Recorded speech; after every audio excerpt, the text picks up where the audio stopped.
So Natasha Howard has already seemingly not only pissed off some Fever fans, but has already put herself into a situation where, non-Fever fans are laughing, being like, you just get the Natasha Howard experience. She's the worst player on our team. She's gonna ruin the team. And can we just calm down?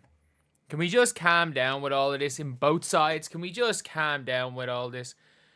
And if you guys agree with what I'm saying for this entire situation, subscribe. Obviously, we are trying to hit 45,000 subscribers by the start of the season. Right now, it's technically the 1st of May right now.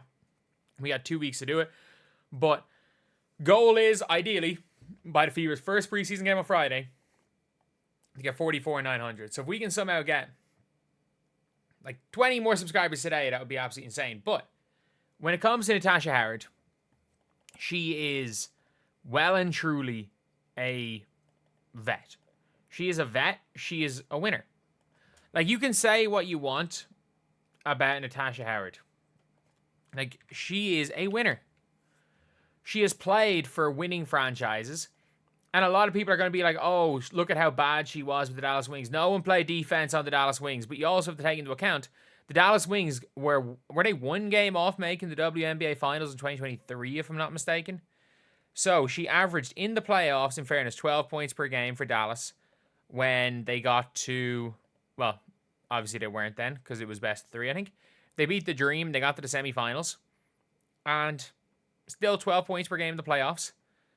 In 2020, when they won the championship, 9.5 points per game. And also 15.8 points per game in the playoffs, albeit, again, it was 7 years ago. But that's what she did for a playoff team in Seattle that won a championship. She's won 3 WNBA championships. And even when she was with Minnesota, wow, she won 2 rings in a row. One playing 30 and one playing 5 minutes. That's actually kind of crazy. But she's made 2 All-W for defensive first team. She's a depoy. She made an All-WNBA first team in 2019. So it's not like Natasha Howard has any track record of not being a winner. And people are just pissed because she said she wanted to be MVP. I don't give a damn if a player says they want to be MVP. You can't say that Aaliyah Boston isn't thinking I want to be MVP as well. Most of these players, and they're like, oh, she's not going to be the first option. Yeah, Aaliyah Boston might be the 4th option. She's probably thinking I want to be MVP. And Natasha Howard's probably thinking, she was like, I want to be MVP, I want to be depoy, I want to be a champion. She literally just said she wanted everything. And I don't mind that as a goal. People are like, oh, for her to be MVP means she has to be the best player on the team. I'm sorry, if she goes and wins depoy this year and averages 15 points per game, she is 100% in the MVP conversation. That is a fact.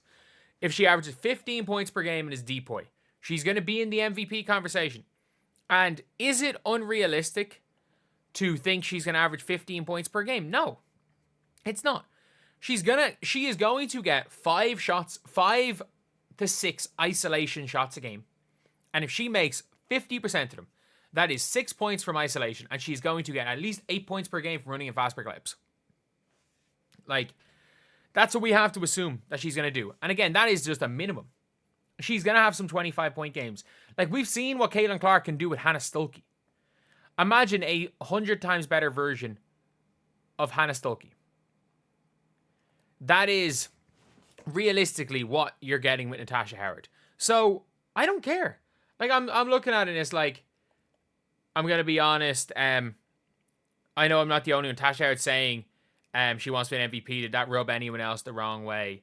As long as you're a team player, nothing wrong with personal goals. It's not good. MVP goes to the best player and she's option 5 at best. What are people talking about? Option 5 at best? Is Sophie Cunningham is not a higher in the pecking order than Natasha Howard. Natasha Howard is probably going to be the 3rd option on that team. Caitlin, number 1. Kelsey Mitchell, 2. Natasha Howard, 3. On the offensive end, her personal goals are not team goals. You know what her team goals are? Her team goal is to win a damn championship. And do you want to know what the best thing about the Fever is? If she's doing stuff to the detriment of the team, yeah, Sophie, come off the bench. Oh, Michaela, we got you on the bench. Howard's always been a team player. It's not that serious. I stand by that statement. It's like, why would a goal, someone saying they want to win an MVP, rub someone the wrong way? Like, Aaliyah Boston came in as a number 1 overall pick, was an all-star as a rookie. She obviously is somebody that probably wants to win MVP at some stage of her career. Does her individual ambition just go out the window because she's playing with Caitlin Clark? I mean, I have to ask that question for these fans. Like, the goal is to win a championship. And every individual player, as long as the team goal is set before the individual goal. And the fact, again, she said she wanted to win Depoy. I'm sorry, if Natasha Howard becomes a Depoy candidate again, the Fever are winning the championship. I'm not joking when I say that. If Natasha Howard wins Depoy, the Fever are winning the championship. No ifs, ands, or buts. Because obviously the Fever have such good offense. Natasha Howard, what she is going to be able to do running the floor. If she somehow turns into the best defender in the WNBA, or, I mean, one of the best again, like, there was always the debate about whether she should have won in 2019 or not. Either way, who cares?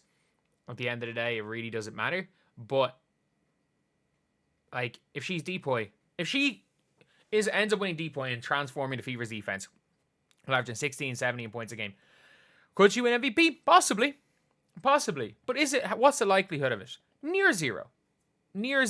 Caitlin Clark is plus 200 to win MVP.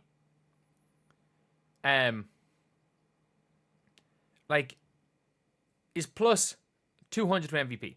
Natasha Howard is plus 50,000 to win MVP. And ironically, she's gone from plus 50,000 to plus 25,000 ever since she said she wanted to win MVP. No one's winning MVP. Like, I'm sorry, but complaining about her winning MVP, saying that, is like complaining about Nick Collison freaking when he negotiated and when he played with Katie and Russ, 2 literal MVPs. He negotiated an MVP clause into his contract. Are you kidding me? Like, there's tons of players, you'll see it in the NBA, that they're playing with MVPs and their agent negotiates an MVP clause into their contract when they're never going to win an MVP. Who cares? Who cares if that's what her individual goal is?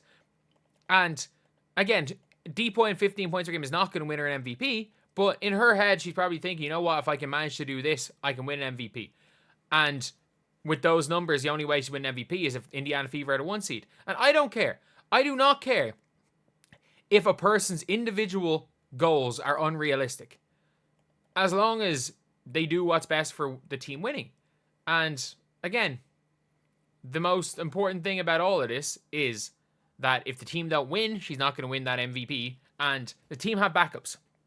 You better believe, if she is doing something to the detriment of the team, Stephanie White is a good enough coach that will sit her down, not play her, and let Sophie Cunningham or maybe even Michaela Timpson, who knows how she's going to get on, play those minutes. Because, yeah, Natasha Howard is there for her own recognition. Like, a lot of the reason she's there is for her own recognition. But she will be remembered more fondly if she starts ball hogging and going for stats. Oh, it's going to be a bad decision going to Indiana. If she goes and puts up good stats, has that individual goal, and ends up doing what she can to play as well as she can, and like doing what she can to win, playing as well as she can, and that's a goal that she's setting for her to play better. Sure, because again, this is a 3-time champion. She's been a winner her entire career. She's not going to stat pad Indiana, because if she wanted to put up big stats on a bad team, she could have signed for a bad team. If she wanted to just put up big stats, she could have signed for the Connecticut Sun and put up 22 points per game. She didn't. She chose to sign for the Indiana Fever, where her buckets are going to come easier and she can focus on defense. But anyway, I'll see you guys.